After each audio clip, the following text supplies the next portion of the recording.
कल्याण शहरातील प्रसिद्ध काळा तलाव परिसरात मोठ्या प्रमाणावर मासे मृत अवस्थेत आढळून आल्याने पर्यावरण प्रेमींनी चिंता व्यक्त केली होती।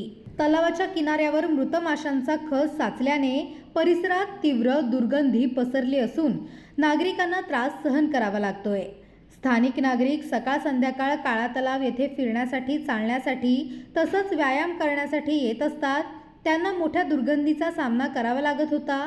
तलावाच्या पाण्यावर आणि किनाऱ्यावर शेकडो मासे मृत अवस्थेत तरंगताना दिसून आले होते। नागरिकांकडून तलाव स्वच्छ करण्याची मागणी केली गेली होती। वाढत्या तापमानामुळे माशांचा मृत्यू झाल्याचा केडीएमसीने निष्कर्ष काढला आहे। केडीएमसी कडून जिवंत मासे बाहेर काढण्याचे काम सुरू आहे।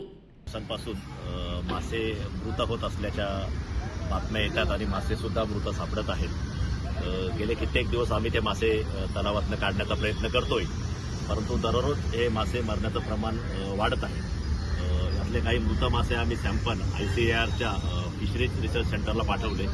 त्याची तपासणी सुद्धा आम्ही केली। त्या तपासणीमध्ये आम्हाला काही संशयास्पद आढळलं नाही।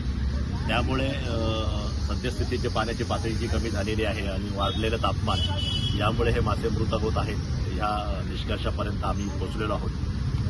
दररोज जी मासे मरत आहेत त्याचा कंट्रोल आणणं गरजेचं असल्यामुळे मागील 2 दिवसांपासून आम्ही जिवंत मासे पकडण्याचं काम सुरू केलेलं आहे आणि या तलावामध्ये जे आता जिवंत मासे आहेत ते टप्प्याटप्प्याने आम्ही येत्या 2 ते 3 दिवसामध्ये सर्व मासे काढणार आहोत, जेणेकरून इथे मृत माशांचं प्रमाण कमी होईल आणि जी दुर्गंधी पसरली होती त्या दुर्गंधीवर सुद्धा कंट्रोल येईल।